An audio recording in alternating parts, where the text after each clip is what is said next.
आज हम एक नया टॉपिक शुरू कर रहे हैं जिसका नाम है यूनिट एंड मेजरमेंट। इसमें हम मात्रक और मापन के बारे में देखेंगे। बेसिकली यहाँ से बहुत सारे क्वेश्चंस पूछे जाते हैं, तो इन्हीं के बारे में आज हम चर्चा करेंगे। चलिए शुरू करते हैं, लेट्स गेट स्टार्टेड। सबसे पहले हम बात करेंगे मेजरमेंट अथवा यूनिट, है ना। मेजरमेंट क्या होता है या फिर क्या कहते हैं, मापन किसे कहते हैं। मापन में हम सबसे पहली चीज देखते हैं मेजरमेंट होता क्या है या मापन किसे कहते हैं। जब कभी भी कोई एक अननोन, कहना चाहिए कि मान लेते हैं अननोन क्वांटिटी है ना, और उसको नोन क्वांटिटी के साथ हम कंपेयर करते हैं। फॉर एग्जांपल कि मान लेते हैं यहाँ पर जैसे कि 5 kg ऑफ शुगर बोला जा रहा है ना। मान लेते हैं जैसे कि हमने कहा 5 किलो शक्कर है ना। तो 5 kg ऑफ शुगर बोला जा रहा है। यहाँ पर क्या है, यहाँ पर 5 एक डिजिट है और केजी जो है यह क्या है, यह एक मात्रक मतलब यूनिट है। और उसके बाद हमने कहा शुगर, ठीक है। शुगर क्या है, एक अननोन क्वांटिटी है, मतलब एक अज्ञात मात्रा है ना। तो हमें ये तो नहीं पता है कि शुगर कितनी, मतलब शुगर की मात्रा हम किससे कंपेयर कर रहे हैं। तो शुगर क्या है, अननोन क्वांटिटी है। हमने कहा कि 5 kg चाहिए, मतलब यहाँ पर जो केजी है, किलोग्राम है ना, इसका 5 गुना चाहिए, ठीक है। तो 5 × kg मतलब केजी का 5 गुना चाहिए हमें शक्कर। मतलब हमें पता है कि हमें 5 किलो शक्कर चाहिए, तो शक्कर अननोन क्वांटिटी हो गया, और जबकि 5 kg क्या है, सर वो नोन होता है, ठीक है। तो किसी अननोन मतलब अज्ञात मात्रा का किसी ज्ञात मात्रा से कंपेयर करना या समानता करना ही मेजरमेंट कहलाता है। इसके अलावा अगर हम बात करते हैं कि ये मेजरमेंट क्या होता है, यूनिट ऑफ मेजरमेंट की बात की जाती है ना। यूनिट ऑफ मेजरमेंट एक क्या होता है, definite magnitude of a quantity, है ना। माप की एक इकाई होती है, एक मात्रा का निश्चित परिमाण बोला जाता है ना। और इसको कुछ नियमों के द्वारा या फिर कुछ कहना चाहिए कि लॉज के द्वारा इसको तैयार किया जाता है, ठीक है। दूसरी बात देखते हैं, तो यहाँ पर हमारे पास एक होता है फिजिकल क्वांटिटी। अब ये फिजिकल क्वांटिटी क्या होती है, फिजिकल क्वांटिटी मतलब सिंपल अगर हम इसको समझें तो ये कहलाता है कि फिजिक्स के जो लॉज होते हैं, फिजिक्स के जितने भी नियम होते हैं, उसके आधार पर जो मात्राएं होती हैं, ठीक है, मात्रा कह लीजिए या फिर इन्हीं को हम राशियां कहते हैं ना, राशियां कहते हैं। इन्हीं को भौतिक राशियां कही जाती हैं। मतलब एक फिजिकल प्रॉपर्टी हो सकता है किसी भी बॉडी का, कोई भी बॉडी है उसका फिजिकल प्रॉपर्टी कहलाता है, या फिर किसी भी सब्सटेंस की फिजिकल प्रॉपर्टी कहलाता है, किसी पदार्थ, पिंड या घटना का जो भौतिक संपत्ति या कहना चाहिए, सॉरी संपत्ति नहीं, यहाँ पर उसका कहना चाहिए कि विशेषता होती है, ठीक है। इसको हम माप द्वारा परिमाणित करते हैं या फिर उसको मेजर करते हैं, क्वांटिफाई किया जाता है, उन्हीं को हम फिजिकल क्वांटिटीज कहते हैं। फिजिकल क्वांटिटीज अलग अलग तरह के होते हैं, टाइप्स के बारे में भी हम आगे की स्लाइड्स में इसमें देखेंगे। बेसिक तौर पर यहाँ पर जो क्वेश्चंस ज्यादातर पूछे जाते हैं वो क्या है कि किसी भी फिजिकल क्वांटिटी को हम 4 तरह के सिस्टम से मेजर करते हैं, ठीक है। अब ये 4 तरह के सिस्टम कौन कौन से होते हैं तो इनको भी आप देख लीजिए। सीजीएस सिस्टम है, एफपीएस सिस्टम है, एमकेएस सिस्टम है एंड एसआई सिस्टम है। ये 4 तरह के सिस्टम होते हैं जो कि फिजिकल क्वांटिटीज को मेजर किया जाता है। इसमें 3 पैरामीटर्स को रखा जाता है, ठीक है। पैरामीटर्स कौन कौन से होते हैं यहाँ पर, तो 3 तरह के होते हैं। एक तो हो जाता है लेंथ, है ना, ध्यान से सुनिएगा, लेंथ हो जाता है। दूसरा होता है मास, और तीसरा हो जाता है यहाँ पर उसकी कहना चाहिए कि टाइम, ठीक है। तो यहाँ पर लंबाई, द्रव्यमान और समय, इन तीनों चीजों को पैरामीटर के रूप में रखा जाता है और इसी के आधार पर इन सिस्टम को तैयार किया जाता है। सबसे पहले हम देखेंगे सीजीएस सिस्टम। तो ये जो सीजीएस सिस्टम होता है, इसमें अगर हम लंबाई की बात करते हैं तो इसमें लंबाई जो है वह किस में मापी जाती है बच्चों, ध्यान रखिएगा, लंबाई इसमें सेंटीमीटर में मापा जाता है। और अगर हम द्रव्यमान की बात करते हैं तो द्रव्यमान किस में मापा जाता है, इसमें ग्राम में मापा जाता है। और तीसरी चीज आती है समय। तो यहाँ पर समय किस में मापा जाता है, सेकंड में मापा जाता है, ये बात ध्यान रखिएगा। तो सीजीएस मतलब सेंटीमीटर, ग्राम और सेकंड, ठीक है। ये सीजीएस सिस्टम की पहली विशेषता। दूसरी विशेषता अगर हम सीजीएस सिस्टम की कहते हैं तो दूसरी विशेषता होती है मीट्रिक टन। आपने नाम सुना होगा, है ना, जैसे मीट्रिक टन कहते हैं, है ना।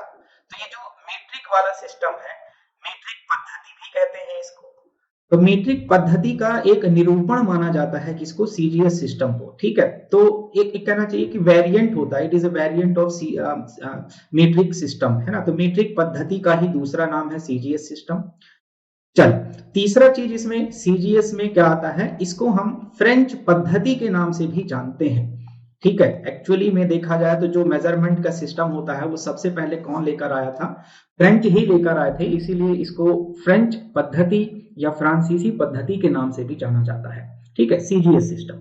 दूसरा है हमारे पास FPS system. FPS system stands for, इसमें क्या है, अगर हम लेंथ की बात करते हैं, है ना, लेंथ या फिर लंबाई जो है यह किस में उपयोग किया जाता है, तो फुट में लिया जाता है, ठीक है। दूसरा है मास, ठीक है, मास मतलब द्रव्यमान, तो ये किस में रखा जाता है, पाउंड में रखा जाता है, ठीक। तीसरा होता है टाइम, तो टाइम टीजीएस की ही भांति टाइम को इस यहाँ पर सेकंड में रखा जाता है। तो हमने देखा कि यहाँ पर लंबाई फुट में, मास या द्रव्यमान जो है वह पाउंड में, और टाइम जो है वह सेकंड में रखा जाता है।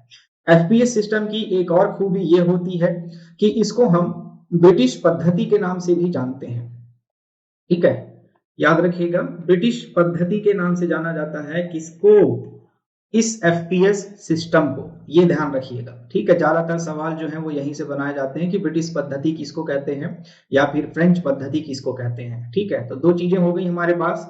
तीसरी चीज आती है एमकेएस सिस्टम। एमकेएस सिस्टम में वही लंबाई हो गई, द्रव्यमान हो गया, और फिर उसके बाद आता है समय।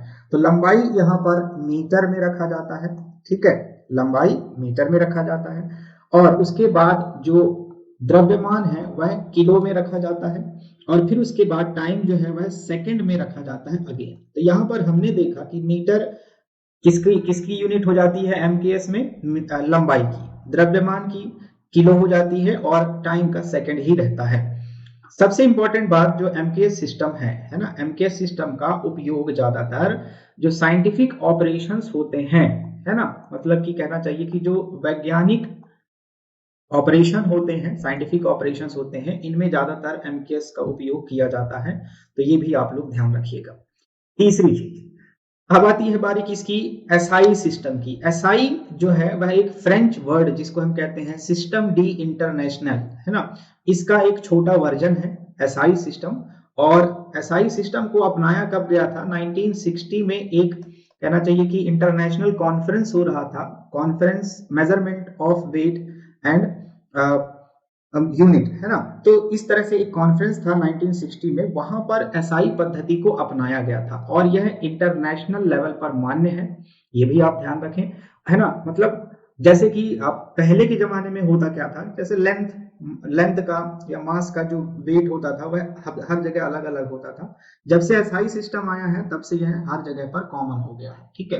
तो इस तरह से हमने देखा कि फिजिकल क्वांटिटीज को मेजर करने के लिए या मापने के लिए चार तरह की पद्धतियों का उपयोग होता है, CGS system, FPS system, MKS और एसआई सिस्टम, ठीक है। चलिए आगे बढ़ते हैं। फिजिकल क्वांटिटीज को अगर हम क्लासीफाई करते हैं, मींस यहाँ पर अगर हम इसको क्लासिफिकेशन के द्वारा समझें, तो क्लासिफिकेशन में सबसे पहली चीज आती है कि भौतिक राशियों को हम दो आधारों पर रखते हैं। दो आधार कौन कौन से होते हैं, पहला बेसिस है इसका मात्रक तथा मापन के आधार पर, means on the basis of unit and measurement, ठीक है, ये ध्यान रखिएगा। तो यूनिट एंड मेजरमेंट के बेसिस पर तीन तरह की भौतिक राशियां होती हैं, तीन तरह के फिजिकल क्वांटिटीज होते हैं। मूल राशियां कहलाती हैं, व्युत्पन्न राशियां कहलाती हैं, पूरक राशियां कहलाती हैं। मूल राशियां, इन्हीं को हम फंडामेंटल यूनिट्स या फिर इन्हीं को हम बेस यूनिट भी कहते हैं। सो कंफ्यूज मत होना, बेस यूनिट या फंडामेंटल यूनिट मूल राशियों को ही कहा जाता है। व्युत्पन्न राशियां क्या हैं, इनको हम कहते हैं, इंग्लिश में इनका नाम होता है डिराइव्ड क्वांटिटीज या यूनिट। तो डिराइव्ड क्वांटिटीज ले लीजिए आप लोग, ठीक है, डिराइव्ड क्वांटिटीज। उसके बाद पूरक राशियां होती हैं, so these are called as, इनको कहा जाता है सप्लीमेंट्री, ठीक है, क्या कहते हैं, सप्लीमेंट्री यूनिट्स कहा जाता है, पूरक राशियां कहलाती हैं। अब तीनों की विशेषताएं क्या होती हैं उनको भी समझेंगे एक एक करके। दूसरा देख लेते हैं, दूसरा क्या है, दूसरा यहाँ पर दिशा तथा परिमाण के आधार पर। Means on the basis of direction and magnitude.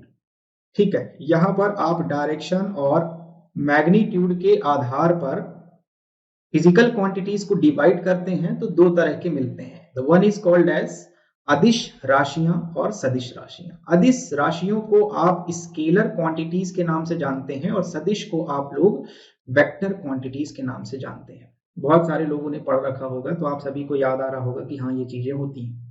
ठीक है, एक एक करके समझते हुए चलते हैं कि इनमें क्या विशेषताएं होती हैं। सबसे पहले हमारे पास है मूल राशियां, या फिर इन्हीं को हम क्या कह सकते हैं, फंडामेंटल यूनिट्स।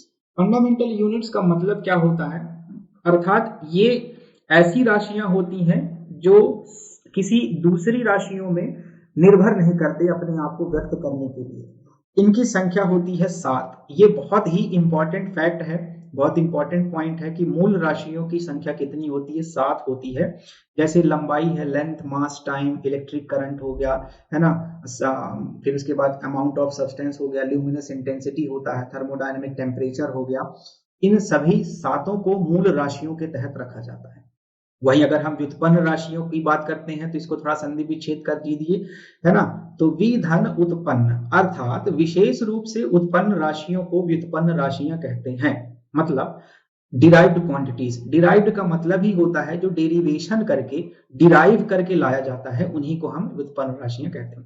तो इन 7 को छोड़कर बाकी जितने भी मिलेंगे वो सब व्युत्पन्न राशियों में आते हैं, क्योंकि व्युत्पन्न राशियों का निर्माण मूल राशियों से ही होता है। तो मूल राशियों को मिला दें हम, व्युत्पन्न राशियां बन जाती है। उदाहरण के लिए जैसे अगर हम बात कर रहे हैं, है ना, कि मान लेते हैं एरिया की बात कर लो। ठीक है, एरिया क्या होता है, क्षेत्रफल होता है।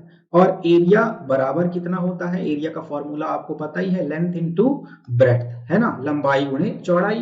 तो लंबाई क्या है, लंबाई तो एक यहाँ पर आ गया, मूल राशि हो गया, लंबाई क्या है, मूल राशि हो गया। ब्रेड्थ क्या है, चौड़ाई, चौड़ाई क्या है, एक तरह की डिस्टेंस, एक तरह की लंबाई ही होती है वो भी।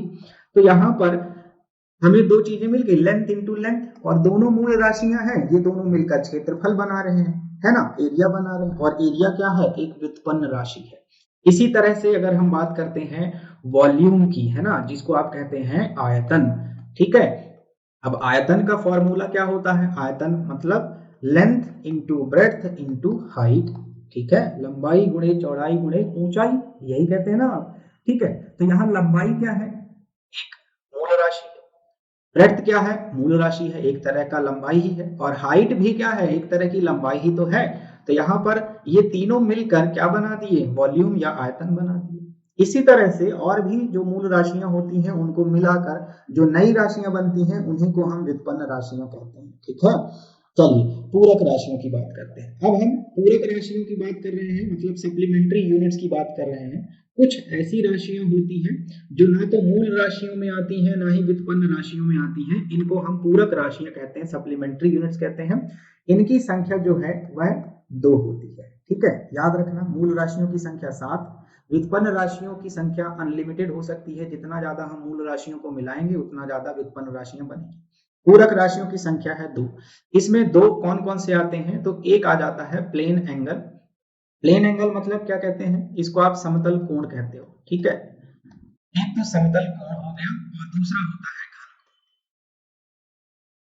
समतल कोण की जो इकाई या मात्रक होता है, समतल कोण को हम रेडियन से मापते हैं बच्चों, याद रखना, रेडियन यूनिट है इसकी।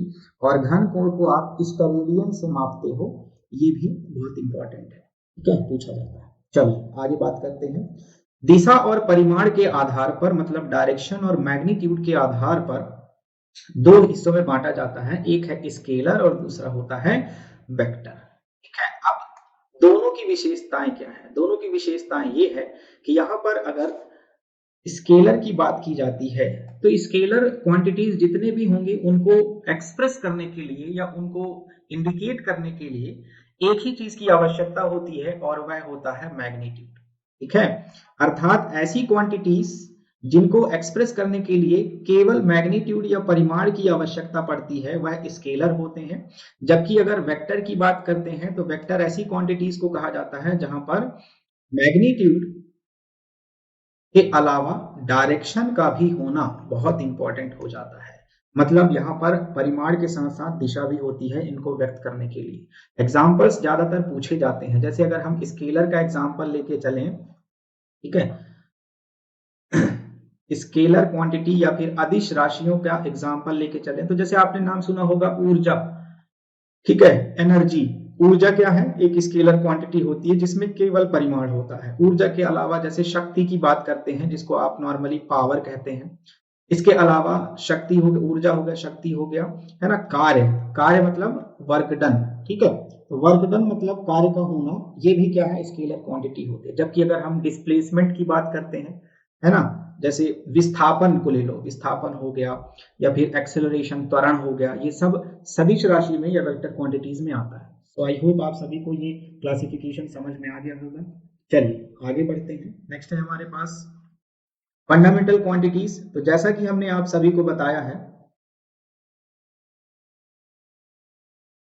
ठीक है, फंडामेंटल क्वांटिटीज में इनको हम कैसे डिफाइन करते हैं या फिर कैसे डिफाइन किया जा सकता है, परिभाषित कैसे कर सकते हैं। So those quantities which are independent of other quantities, अर्थात ऐसी क्वांटिटीज या ऐसी राशियां जो दूसरी राशियों पर निर्भर नहीं करती हैं अपने आप को एक्सप्रेस करने के लिए या व्यक्त करने के लिए, इन्हीं को हम फंडामेंटल क्वांटिटीज कहते हैं। और इनको ही एक और नाम से जाना जाता है, these are also called as base units और बेस क्वांटिटीज, ठीक है, या मूलभूत भौतिक राशियां, मूल भौतिक राशियां कहलाती हैं, ठीक। अब इसमें हम एग्जांपल्स कौन कौन से लेंगे, एग्जांपल्स ही पूछा जाता है बच्चों, ध्यान रहे। लेंथ लंबाई, मास द्रव्यमान, टाइम समय, टेम्परेचर तापमान, इलेक्ट्रिक करंट जो है यह क्या कहलाता है, विद्युत धारा, luminous intensity, amount of substance, ठीक है। हमने बताया था आपको कि जो मूलभूत राशियां, मूल राशियां होती हैं, इनकी संख्या होती है 7। कई बार एग्जाम में पूछा गया है, याद रखना। तो ये 7 प्रकार के एग्जाम्पल्स हमेशा याद रखना, ठीक है। कभी कभी आता है एक डायमेंशनल फॉर्मूला पूछने के लिए भी, है ना, डायमेंशनल फॉर्मूला कभी कभार पूछ लिया जाता है। अगर आपको ये 7 याद है और छोटे छोटे फॉर्मूले याद हैं तो आप डायमेंशनल फॉर्मूला भी निकाल सकते हैं। कैसे निकालेंगे आगे पढ़ेंगे, ठीक है। तो ये फंडामेंटल क्वांटिटीज की बात हो गई। फंडामेंटल क्वांटिटीज के बाद नेक्स्ट आते हैं हम डिराइव्ड क्वांटिटीज में। डिराइव्ड क्वांटिटी की क्या विशेषता है, डिराइव्ड क्वांटिटीज में हम रखते हैं ऐसी क्वांटिटीज को which are derived from fundamental और बेस क्वांटिटीज, अर्थात जो मूल राशियों की सहायता से प्राप्त होती हैं उन्हें ही व्युत्पन्न राशियां कहते हैं। Area, volume, pressure, speed, velocity, acceleration, energy, work, force, ये सारे के सारे किस में आते हैं, व्युत्पन्न राशियों में आते हैं। ध्यान रखिएगा, क्षेत्रफल, आयतन, दाब, चाल, वेग, त्वरण, बल इत्यादि, ये डिराइव्ड क्वांटिटीज हो गए। डिराइव्ड क्वांटिटीज के बाद नेक्स्ट आता है सप्लीमेंट्री क्वांटिटीज। सप्लीमेंट्री क्वांटिटीज किसे कहते हैं, ऐसे क्वांटिटीज, है ना, जो ना तो फंडामेंटल क्वांटिटी है और ना ही डिराइव्ड क्वांटिटी है, मतलब कहना चाहिए कि एक स्वतंत्र रूप से ये होते हैं, ठीक है। इनको हम क्या कहते हैं, सप्लीमेंट्री क्वांटिटीज या पूरक राशियां कहते हैं। उदाहरण के लिए यहाँ पर क्या है, plane angle and solid angle, ठीक है, जैसा हमने अभी थोड़ी देर पहले बताया था आप सभी को। तो प्लेन एंगल और सॉलिड एंगल है समतल कोण और घन कोण। अच्छा, समतल कोण का जो इकाई या यूनिट होता है वह रेडियन होता है, ये तो ऑलरेडी पता है आपको। सॉलिड एंगल या घन कोण का स्टेरेडियन होता है, ठीक, स्टेरेडियन, इसको RAD से डिनोट करते हैं और इसको SR से डिनोट करते हैं, ये याद रखना। दूसरी चीज ये होती है, यहाँ पर गौर करने वाली बात ये है, जैसे प्लेन एंगल है, जैसे किसी ट्रायंगल की बात कर ले हम, है ना, किसी कहना चाहिए कि स्क्वायर की बात कर ले, है ना, ये किस में आ जाता है, प्लेन एंगल में आ जाता है। जबकि सॉलिड एंगल की बात करें तो सॉलिड एंगल में सर्कल आ जाएगा, या फिर कहना चाहिए कि जो स्फीयर होते हैं, है ना, या सिलेंडर होते हैं, उसमें आ जाता है, तो वह सॉलिड एंगल या घन कोण का निर्माण कर लेते हैं, ठीक है। तो ये चीजें याद रखिएगा, ये सप्लीमेंट्री क्वांटिटीज के बारे में होगा। सप्लीमेंट्री क्वांटिटीज के बाद नेक्स्ट आता है स्केलर क्वांटिटीज। स्केलर क्वांटिटीज में हमने क्या देखा, ये किसके बेसिस पर होते हैं, मैग्नीट्यूड एंड डायरेक्शन के बेसिस पर होते हैं। सो ऐसे physical quantities which require only magnitude, मतलब केवल और केवल परिमाण होगा। परिमाण का मतलब ही क्या होता है, मैग्नीट्यूड मतलब होता है परिमाण, और परिमाण का तात्पर्य क्या है, यहाँ पर मात्रा से होता है। उदाहरण के लिए अगर हम जैसे कि यहाँ पर स्पीड लेते हैं, ठीक है, स्पीड मतलब होता है किसी भी चीज की चाल, ठीक।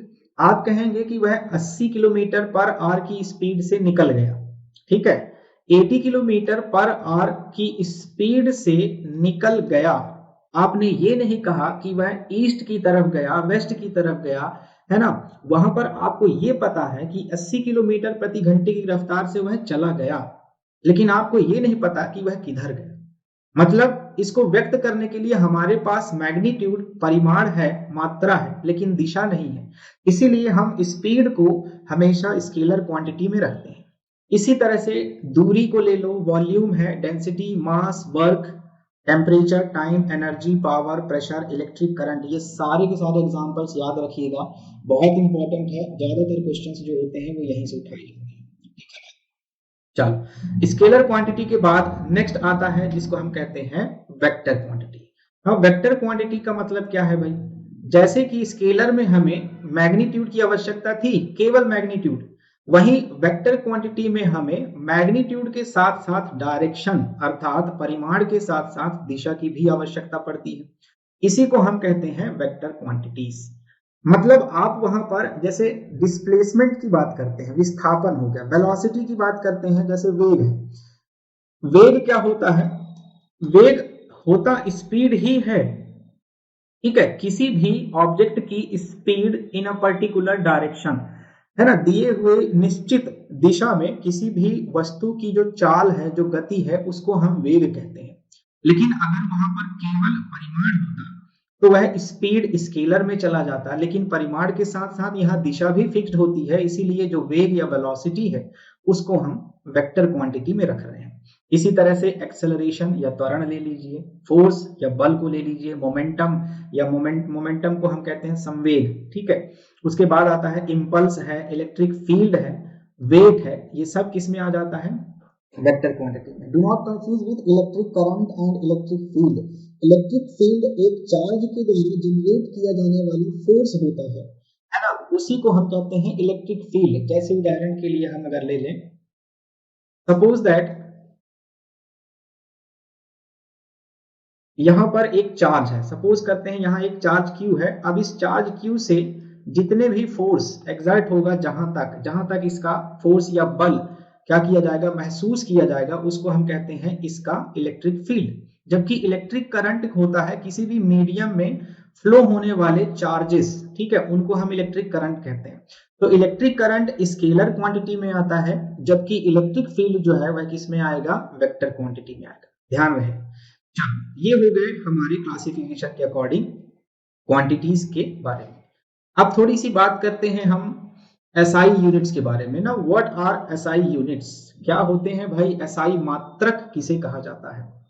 एसआई मात्रक कुछ और नहीं है, ये फंडामेंटल क्वांटिटीज ही होते हैं जिनको ग्लोबल लेवल पर या वैश्विक स्तर पर अपनाया गया है, हर देश इसको मानता है, ठीक है। तो जितने भी फंडामेंटल क्वांटिटीज हैं, जैसे हमने फंडामेंटल की 7 संख्या बताई थी, यहाँ पर एसआई यूनिट या एसआई बेस यूनिट भी होते हैं, उनकी संख्या 7 होती है, ठीक है। सो एसआई यूनिट क्या होता है, यह एक ग्लोबल मेजरिंग सिस्टम है, अर्थात वैश्विक मापन प्रणाली होती है, which is widely used in technical and scientific research. अब यहाँ पर इनका उपयोग साइंटिफिक रिसर्च के लिए भी किया जाता है, तकनीकी रूप से भी किया जाता है। कारण कारण ये है कंफ्यूजन को दूर करने के लिए। ऑब्वियस सी बात है, जैसे पुराने समय में क्या होता था, बहुत सारे लोग मेजर करने के लिए क्या करते थे, हैंड का उपयोग करते थे, ठीक है। आजकल भी इसका उपयोग होता है, जैसे 1 हैंड हो गया, है ना, आपने एक नाम सुना होगा 1 फुट हो गया, ठीक है, आपने नाम सुना होगा यार्ड का। ये एक्चुअली में आए कहां से, जैसे 1 हैंड की बात करते हैं तो पुराने समय में स्टेट हुआ करते थे, राज्य हुआ करते थे, राज्यों में अलग अलग मापन की जो प्रणाली थी वह चालू थी, है ना। तो मान लेते हैं कोई एक दुकान वाला अपने हाथ में माप कर दे दिया, कोई रोप खरीद रहा है, रस्सी खरीद रहा है, अपने हाथ में माप कर दे दिया, घर जाकर जो खरीदने वाला है उसने मापा, वापस से जाकर तो ज्यादा निकल जाता था तो ठीक था, कब निकलता था तो दुकान वाले के ऊपर चढ़ जाना होता था, है ना। तो इस तरह से जो कंफ्यूजन क्रिएट होता है उन सभी चीजों को दूर करने के लिए ही इस एसआई पद्धति को लाया गया और इन्हें ही हम एसआई यूनिट कहते हैं, ताकि कंफ्यूजन को दूर किया जा सके।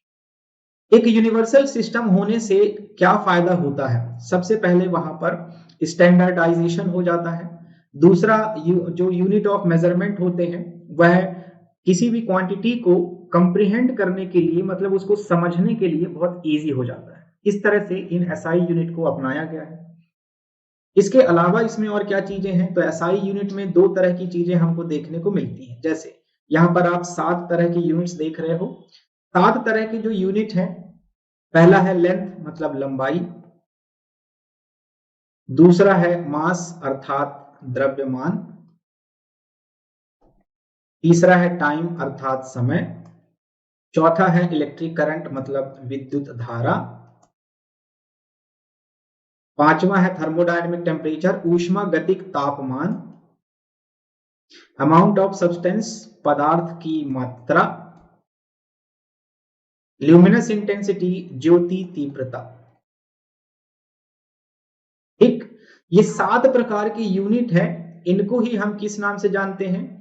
इनको ही हम फंडामेंटल यूनिट भी कहते हैं, इन्हीं को बेस यूनिट भी कहा जाता है। तो इस तरह से ये चीजें हैं। अब इनको आप याद कैसे रखेंगे?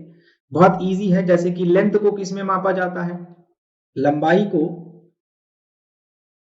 मीटर में मापा जाता है, और मीटर का जो सिंबल होता है वह स्मॉल एम होता है। ठीक है, अब देखिए, लेंथ की एसआई यूनिट होती है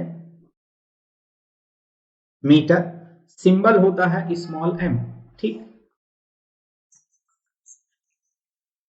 दूसरा है मास, इसको हम किलोग्राम में मापते हैं और इसकी यूनिट क्या है? केजी।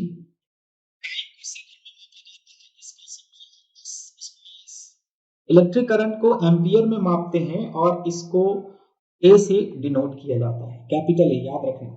थर्मोडायनेमिक टेम्परेचर को केल्विन में मापा जाता है और इसको कैपिटल के से डिनोट करते हैं। पदार्थ की मात्रा को मोल से मापा जाता है और इसको मोल से डिनोट करते हैं। और ल्यूमिनस इंटेंसिटी या ज्योति तीव्रता को कैंडला में मापा जाता है और इसको सीडी से डिनोट करते हैं। अब यहाँ पर थोड़ा सा कंफ्यूजन क्रिएट हो रहा होगा कि कुछ यूनिट ऐसे हैं जिनको हम कैपिटल से सिंबलाइज कर रहे हैं और कुछ यूनिट ऐसे हैं जिनको हम स्मॉल लेटर से सिंबलाइज करते हैं। कारण क्या है? कारण कुछ नहीं है, बहुत सिंपल सा फंडा है। जब कभी भी किसी यूनिट का नाम किसी भी साइंटिस्ट के नाम पर रखा जाए, ठीक है, कोई भी यूनिट किसी साइंटिस्ट के नाम पर रखा जाता है तो वह कैपिटल लेटर से डिनोट किया जाता है, ये याद रखना। और अगर सिंपल है तो फिर उसको हम स्मॉल लेटर से ही डिनोट करते हैं। तो ये है एसआई यूनिट जो 7 प्रकार के होते हैं। इन्हीं को हम फंडामेंटल भी कहते हैं और बेस भी कहते हैं, मूल राशियां कहलाती हैं। ठीक है, आगे बढ़ते हैं। एसआई यूनिट की जो लिस्ट है, इस लिस्ट में दो तरह के कौन कौन से हैं? सबसे पहले मूल राशियां हैं और दूसरी होती है व्युत्पन्न राशि। इनके बारे में आपको पता हो चुका है। तो देखा जाए बेस यूनिट और डिराइव्ड यूनिट कौन कौन से हैं। चलिए एक एक करके दोनों को देख लेते हैं। बेस यूनिट जो है यह बिल्डिंग ब्लॉक्स कहलाते हैं, है ना। बिल्डिंग ब्लॉक्स का मतलब क्या होता है कि किसी भी यूनिट का निर्माण इन्हीं के द्वारा किया जाता है। अर्थात अगर हम कोई भी यूनिट या कोई भी मात्रक की बात करते हैं तो उनका निर्माण किससे होता है? इन्हीं मूल राशियों से होता है। इसीलिए these are called as building blocks of various units. जिसके अलावा यहाँ पर जितने भी प्रकार के यूनिट होंगे, जितने भी प्रकार की इकाइयां या मात्रक होते हैं, उन सभी का निर्माण इन बेस यूनिट या मूल राशियों से होता है। ये बता ही दिया गया है आपको।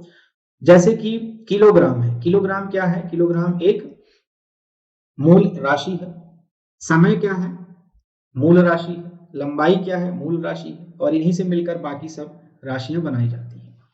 ठीक है, डिराइव्ड यूनिट्स की बात करते हैं। तो डिराइव्ड यूनिट्स क्या होते हैं? व्युत्पन्न इकाइयां कहलाती हैं। और व्युत्पन्न इकाइयां अर्थात इनकी जो संख्या है वह अनलिमिटेड हो सकती है। जितनी ज्यादा हम मूल राशियों को मिलाएंगे उतना ज्यादा ये क्या होते हैं?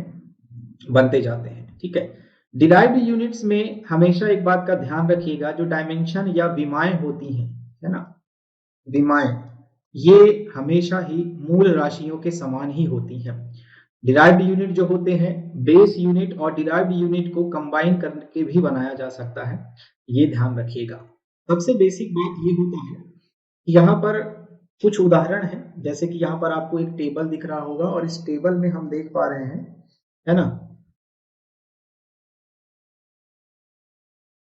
बहुत सारे यूनिट्स हैं, जैसे कि फ्रीक्वेंसी है, आवृत्ति कहा जाता है इसको, फोर्स या बल है, भार है, इलेक्ट्रिक पोटेंशियल है, इसको हम विद्युत विभव कहते हैं, इलेक्ट्रिक चार्ज है, विद्युत आवेश कहते हैं, कैपेसिटेंस है, इंडक्टेंस है, इलेक्ट्रिकल कंडक्टेंस होता है, resistance, impedance, reactance, magnetic flux density, magnetic flux, power, है ना, energy, work, heat, radio activity, angle, ये सारे के सारे किस में आते हैं, इन सब का नाम है डिराइव्ड क्वांटिटी या व्युत्पन्न इकाइयां। अब यहाँ पर सबसे इंपॉर्टेंट बात यह है कि हम इनको कैसे कंसिडर करते हैं, तो यहाँ पर आपको यूनिट का नाम दिया गया है,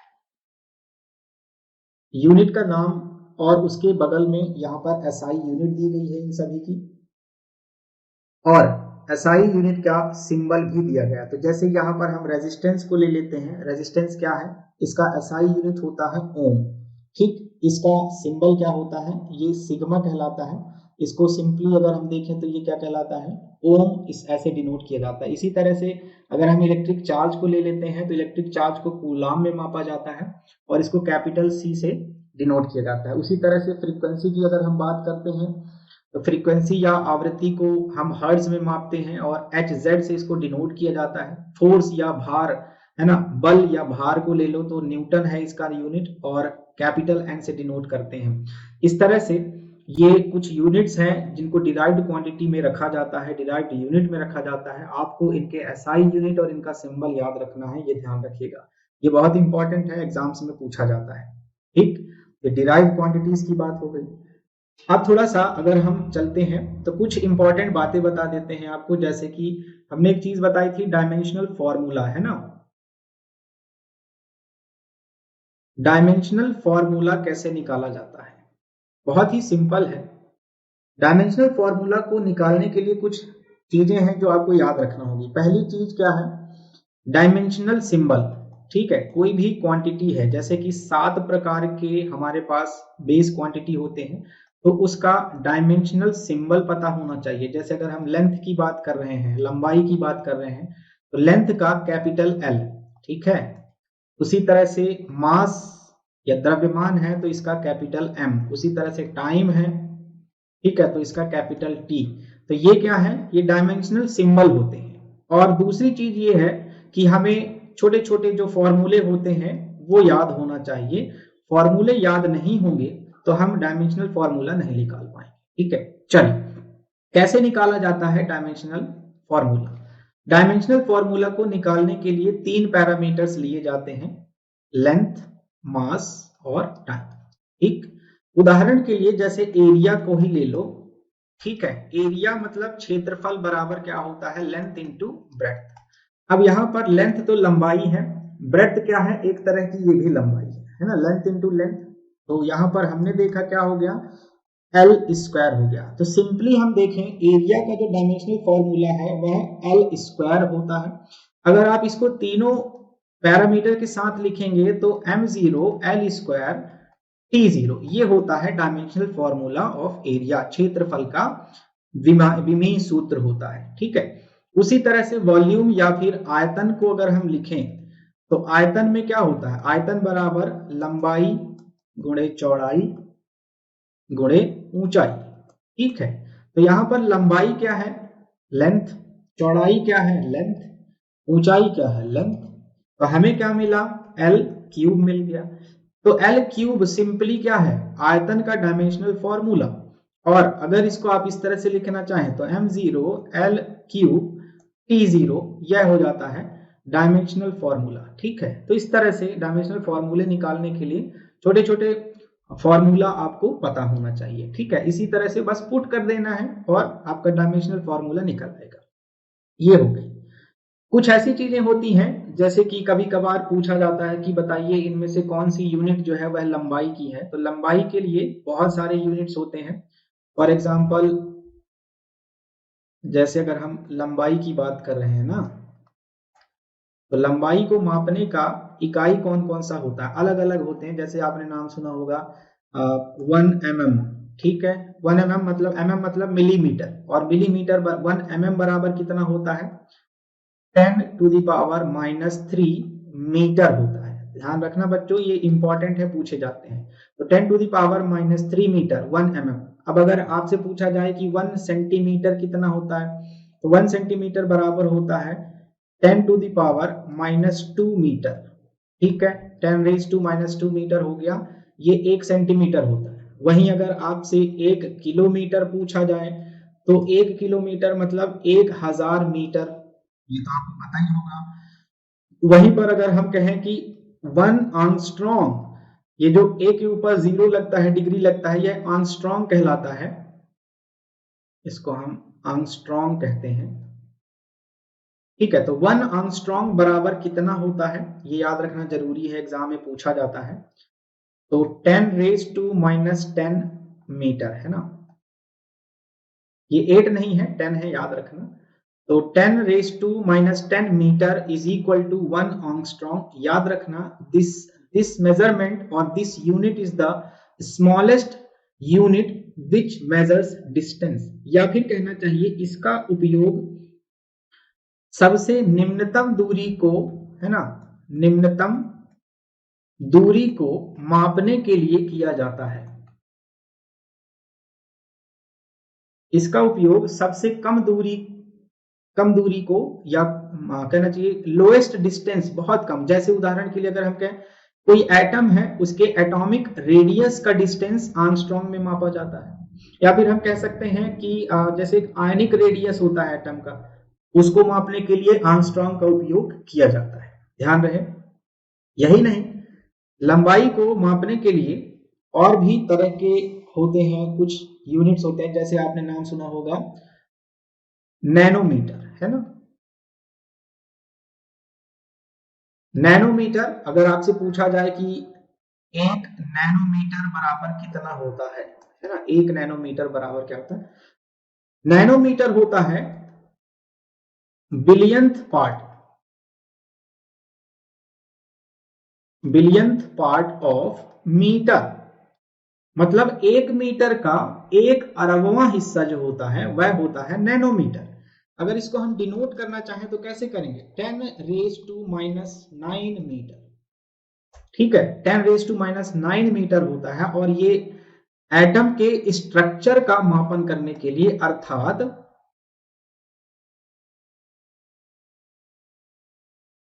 अणु या परमाणु की संरचना का मेजरमेंट किया जाता है, किससे, नैनोमीटर से। याद रखना, आजकल वर्तमान में इसका उपयोग आपने देखा होगा सीपीयू, है ना, सीपीयू मतलब सेंट्रल प्रोसेसिंग यूनिट होती है। सीपीयू में एक चीज लगी होती है जिसको हम कहते हैं ट्रांजिस्टर। ठीक है, तो इन ट्रांजिस्टर की जो डिस्टेंस होती है या दूरी होती है, उसको मापने के लिए भी नैनोमीटर का उपयोग किया जाता है। ठीक है, ये याद रखना। इसके अलावा लंबाई को मापने के लिए एक और चीज का उपयोग होता है माइक्रोन का। ये भी बहुत इंपॉर्टेंट है, पूछा गया है कई बार, माइक्रोन। तो आपने एक नाम सुना होगा माइक्रोमीटर, है ना। माइक्रोमीटर का ही एक रूप है माइक्रोन। इनफैक्ट हम कह सकते हैं माइक्रोमीटर पुराने समय में कहते थे हम, और माइक्रोन जो है ये नया है। ठीक है, इसका मतलब होता है 10⁻⁻6 मीटर। ठीक है, इसको म्यू, है ना, इसको म्यू से डिनोट करते हैं, ये ध्यान रहे।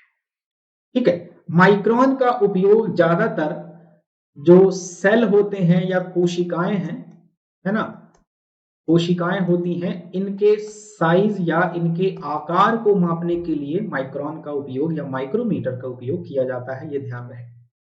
चलिए, अब बात करते हैं एक बहुत ही इंपॉर्टेंट यूनिट की, जो लंबाई या फिर दूरी के लिए ही होता है। इसको हम कहते हैं एस्ट्रोनॉमिकल यूनिट। ठीक है, क्या कहते हैं, इसका पूरा नाम है एस्ट्रोनॉमिकल यूनिट। खगोलीय मात्रक या खगोलीय इकाई कहा जाता है। एक्चुअली में देखा जाए तो खगोलीय इकाई क्या है, जैसे हमारी पृथ्वी है और पृथ्वी से लेकर सूर्य की जो अप्रोक्सीमेट डिस्टेंस है वह लगभग 150 लाख किलोमीटर है, मतलब 150 मिलियन किलोमीटर के आसपास कह सकते हैं हम, है ना। तो जो एवरेज डिस्टेंस है अर्थ और सन के बीच का, उसी को हम कहते हैं एस्ट्रोनॉमिकल यूनिट कहलाता है ना। मतलब 150 मिलियन किलोमीटर एक एस्ट्रोनॉमिकल यूनिट कहलाता है, या फिर सिंपली आप इसको याद रखना, 1 astronomical unit is equal to 1.496 into 10 raise to 11 kilometre, sorry 11 metre, है ना। 10 रेज टू 11 मीटर आ जाएगा, ठीक है। तो ये होता है 1 एस्ट्रोनॉमिकल यूनिट, ठीक, ये एस्ट्रोनॉमिकल यूनिट। इसके अलावा एक और बहुत इंपॉर्टेंट चीज है, इसको हम कहते हैं लाइट ईयर, ठीक है, प्रकाश वर्ष। ये सारी चीजें जो बताई जा रही हैं आप नोट डाउन करते जाना, क्योंकि एग्जाम में पूछा जाता है। लाइट ईयर या प्रकाश वर्ष क्या है?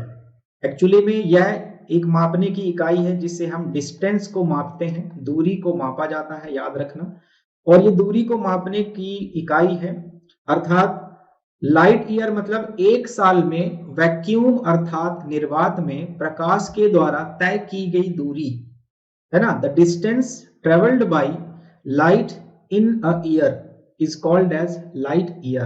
अगर हम इसको डिनोट करना चाहें तो इसको हम कैसे करेंगे, 1 light year is equal to 9.46 into 10 raise to 15 metre के आसपास इसकी वैल्यू होती है।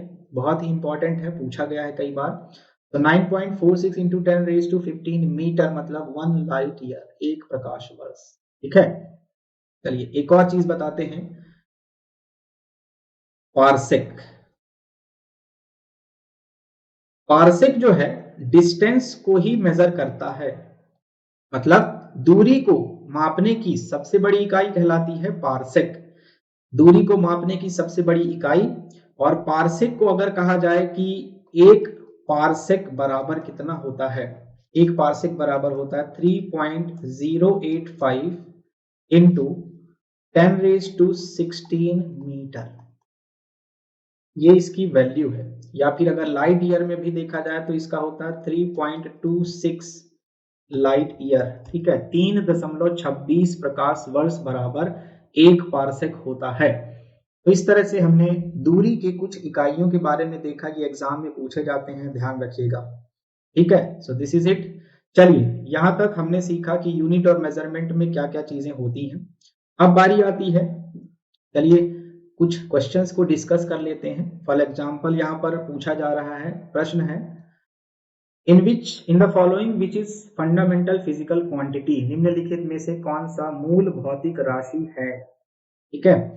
फोर्स, बल, वेलोसिटी वेग, इलेक्ट्रिक करंट, वर्क, कार्य, इनमें से आपको बताना है कि मूल भौतिक राशि, मूल भौतिक राशि हमने क्या बताया था, 7 होते हैं।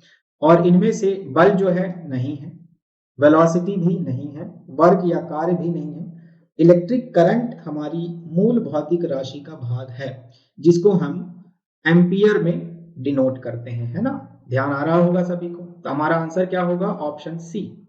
चलो next question is about frequency.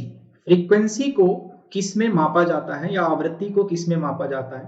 तो आपको पता होगा, याद होगा, डिराइव्ड क्वांटिटी में आता है फ्रीक्वेंसी, डिराइव्ड क्वांटिटी में आता है। और डिराइव्ड क्वांटिटी में आने के बाद इसका हमने क्या देखा था, यूनिट क्या होती है, हर्ट्ज, ठीक है। ऑप्शन ए करेक्ट है। क्यों, मीटर पर सेकेंड जो है यह यूनिट तो है लेकिन फ्रीक्वेंसी की नहीं है। रेडियन जो है, रेडियन किसका हमने बताया था, रेडियन होता है प्लेन एंगल का, ठीक है, प्लेन एंगल का यूनिट है, मतलब समतल कोण का यूनिट है। वॉट किसका यूनिट होता है, पावर, ठीक है, जो शक्ति है उसकी यूनिट है वॉट, ठीक, ये याद रखना। So option A is correct answer. Next है, light year is unit of, है ना, प्रकाश वर्ष इकाई है किसका इकाई है प्रकाश वर्ष? अभी कुछ देर पहले ही हमने डिस्कस किया, तो option A is correct, distance, दूरी की इकाई है, बिल्कुल सही बात है। क्यों? क्योंकि टाइम जो है यह सेकंड में मापा जाता है। इंटेंसिटी ऑफ लाइट, प्रकाश की तीव्रता ल्यूमिनस इंटेंसिटी कहलाती है, ज्योति तीव्रता कहलाती है, जिसको कैंडला में मापा जाता है। और तीसरा स्पीड ऑफ लाइट, ये प्रकाश की गति जो है ना, 3 × 10⁸ मीटर पर सेकेंड ये है। ठीक, तो हमारा आंसर क्या होगा? Option A. अगला प्रश्न देखते हैं। Ampere is the unit of, है ना, एम्पियर किसकी इकाई है? तो एम्पियर जैसा आपने पढ़ा है, एम्पियर किसकी इकाई है भाई? Electric current, option B is correct, विद्युत धारा की इकाई होती है एम्पियर। ठीक है, वोल्टेज नहीं है। वोल्टेज हम इलेक्ट्रिक वोल्टेज, या कहना चाहिए कि जो इलेक्ट्रिक पोटेंशियल होता है, विद्युत विभव, है ना, उसकी यूनिट होती है वोल्टेज। रेजिस्टेंस जो है, रेजिस्टेंस, ठीक है, इसकी यूनिट ओम होती है। और पावर की यूनिट होती है वॉट, है ना, पावर की यूनिट क्या है? वॉट है, इसकी यूनिट ओम है। और वोल्टेज, है ना, कहना चाहिए कि विभव, इसकी यूनिट होती है। ठीक, तो इस तरह से एम्पियर किसका यूनिट हो गया? ऑप्शन बी, इलेक्ट्रिक करंट का। ठीक है, सो दिस इज इट।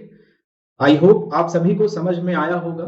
तो आज के लिए इतना ही, मिलते हैं जल्द ही अगले लेक्चर में। तब तक अपना ख्याल रखें, खुश रहें। धन्यवाद आप सभी का, thank you so much, take care.